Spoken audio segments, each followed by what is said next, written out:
의료진이 어린아이 대신 부모에게 수술의 위험성을 충분히 설명하지 않는 것은 아이의 자기 결정권을 침해하는 행위라는 법원의 판결이 나왔다.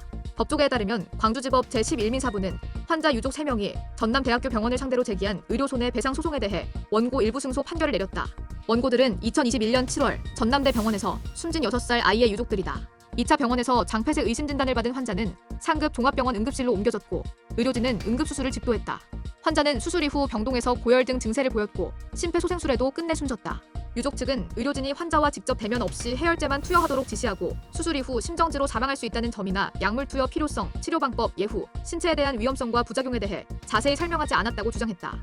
반면 병원은 환자의 상태를 1시간 간격으로 확인하고 환자 상태에 따른 치료 등 필요한 조치를 다했으며 어떤 의료 과실도 있지 않았다고 반박했다.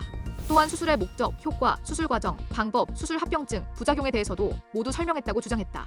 재판부는 의료진의 주의 의무 소홀 과실은 없다고 판단했지만 보호자에 대한 설명 의무는 위반한 것으로 보고 일정 부분의 손해배상 책임을 인정했다. 재판부는 의료진은 환자의 증세에 따라 투약 등 즉각적인 조치를 취했고 진료상 과실은 없었던 것으로 보인다며 의료 과실을 주장하는 원고 측의 주장은 모두 받아들이지 않는다고 판시했다.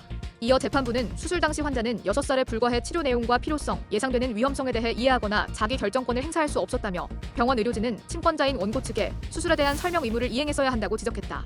그러면서 재판부는 환자는 응급수술이 필요한 상태였고 의료진이 설명 의무를 다했다 하더라도 친권자가 수술을 받는 것으로 결정했을 가능성이 적지 않아 보이는 점을 종합할 때 설명 의무 위반으로 인한 손해배상 책임은 일부 한정된다고 부연했다.